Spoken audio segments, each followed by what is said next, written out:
one of the biggest frauds in the world began on December 2nd, 2001. A door slammed shut at Enron's headquarters in Houston, Texas. An employee walked out of the building, clutching a box of personal belongings, tears welling in his eyes. Enron's stock had just plummeted from its peak of $90 to just $1. His career dreams and life savings had vanished into thin air. But he wasn't alone. 20,000 other employees had also lost their jobs. Millions of investors lost $74 billion in market value. One of the world's leading accounting firms with 85,000 employees was about to disappear from the market. So, how could a business once hailed as America's most innovative company for 6 consecutive years transform into the most catastrophic bankruptcy in history? And how did Enron's executives manage to deceive the entire world for so many years?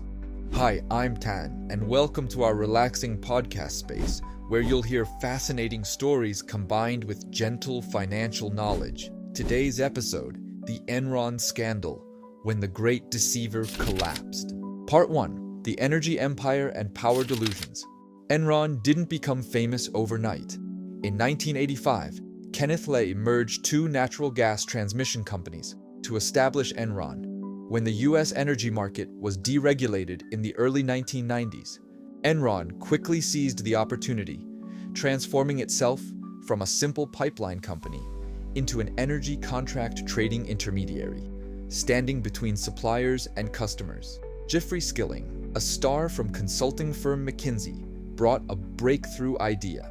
Instead of just transporting gas, Enron would become a gas bank, allowing customers to purchase energy at fixed future prices, avoiding the risks of price fluctuations. This idea transformed Enron into America's largest energy trading company. Kenneth Lay, Enron's CEO, with his respectable appearance, frequently appeared in media, maintained close relationships with high-level politicians, even with the Bush family. Skilling, with his Harvard MBA, dubbed a financial genius, confidently declared that Enron would become the world's greatest company. But behind the glamour was a toxic culture. Skilling created a rank-and-yank environment, evaluating employees on a curve and firing the bottom 15% annually. Employees fought each other, concealed problems, and did everything to achieve sales targets. One employee once confessed, "I knew what I was doing was wrong, but if I didn't do it, someone else would, and I'd lose my job." And Enron's stock price skyrocketed, jumping 311% from the early 1990s to late 1998, far outpacing the S&P 500 index. By 2000, the stock price reached a peak of $90, with the company's market capitalization exceeding $60 billion. Enron had broken into America's top 10 largest companies in a remarkably short time. Part 2: the deception behind the perfect numbers. But how could a company grow so rapidly? The astounding truth is, Enron had created the most sophisticated financial illusion of all time. Andrew Fastow, Enron's CFO and Skilling's protege, designed a financial fraud system unlike any before. Fastow created over 3,000 subsidiaries and special purpose entities, SPEs, to hide Enron's debts and losses off the balance sheet. Imagine Enron as a master magician. When a project failed, instead of recording the loss, they created a secret subsidiary, transferred the bad assets there, and then declared, "Look, we don't have this loss at all." The first deception was revenue inflation. When acting as an intermediary for a $200 million energy contract, rather than recording only the commission like typical brokerage firms, Enron recorded the entire contract value as its revenue. This explains why their revenue soared 750% from 1996 to 2000, an unimaginable figure in the energy sector. The second trick: Improper timing of revenue recognition. When customers paid deposits for future contracts, Enron immediately recognized the entire amount as current revenue, instead of waiting until the service was completed. The most sophisticated were the SPEs. Enron would sell bad assets to these subsidiaries. The SPEs borrowed money from banks using Enron's own stock as collateral, then used that money to buy back the bad assets from Enron. The result? Enron gained additional cash flow, didn't have to record losses, and as the stock price rose, everything looked perfect. And you know what made this fraud even more frightening? Arthur Andersen, one of the world's 5 largest accounting firms, approved these financial statements. They received up to $52 million annually from Enron to turn a blind eye to these suspicious figures. Part 3. Whistleblowers and the Collapse.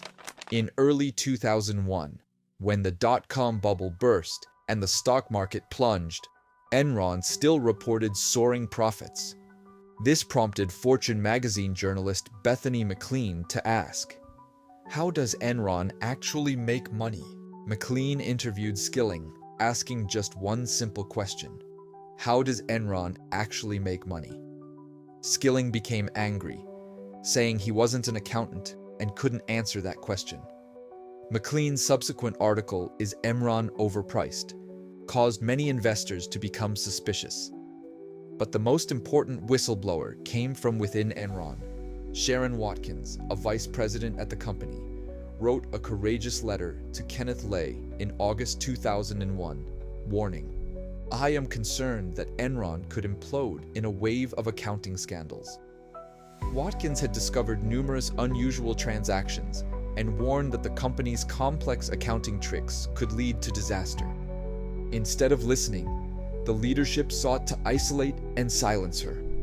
In August 2001, Skilling unexpectedly resigned for personal reasons, further shaking confidence in the company. Lay returned as CEO, but it was too late. Analysts began asking more difficult questions about Enron's financial reports. On October 16, 2001, Enron announced a $618 million loss for Q3 and a $1.2 billion reduction in shareholder equity. The Securities and Exchange Commission, SEC, began investigating, and then, like a domino effect, everything collapsed quickly. While the stock was plummeting, senior executives secretly sold 17.3 million shares, collecting over $1.1 billion. At the same time, they prohibited employees from selling shares in their retirement funds and continuously reassured them that the company was still developing well. Less than 90 days after Watkins sent her warning letter on December 2, 2001, Enron officially filed for bankruptcy protection with $63.4 billion in assets, the largest bankruptcy in U.S. history up to that point. Part 4. Consequences and expensive lessons. The consequences of Enron's collapse extended far beyond the boundaries of a single company. Tens of thousands lost their jobs and their life savings. Investors lost billions of dollars. But this was just the beginning of a larger crisis of confidence. Arthur Andersen, after being caught destroying thousands of documents related to Enron, even as the SEC had begun investigating, collapsed completely. Their 85,000 employees worldwide lost their jobs. From the Big Five, the accounting industry shrank to the Big Four. Enron's leaders paid a heavy price. Andrew Fastow was sentenced to 10 years in prison. Jeffrey Skilling received 24 years, later reduced to 14 years. Kenneth Lay was convicted but died of a heart attack before sentencing. The Enron scandal led to one of the most significant legal changes in the financial sector, the Sarbanes-Oxley Act of 2002. The act strengthened transparency requirements in public company financial reporting, made CEOs and CFOs personally responsible for the accuracy of reports, and created stricter oversight of accounting firms. But perhaps the greatest lesson from the Enron case is about business ethics. When corporate culture places short-term profit above all else, the result is often disaster. When executives are rewarded based on short-term stock prices, they have incentives to do anything, including fraud, to keep stock prices high. Sharon Watkins, the brave woman who tried to prevent the tragedy, later became a business ethics lecturer, sharing, "If you don't have a solid ethical foundation, you'll easily be swayed by self-interest and begin justifying wrongful behavior." More than 2 decades after Enron, we still face similar questions. How do we ensure companies operate transparently?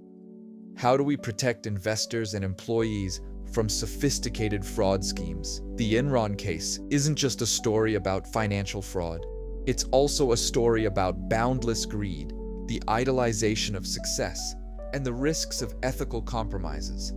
It's a warning to all of us that when profit becomes the only goal, the boundary between right and wrong becomes blurred.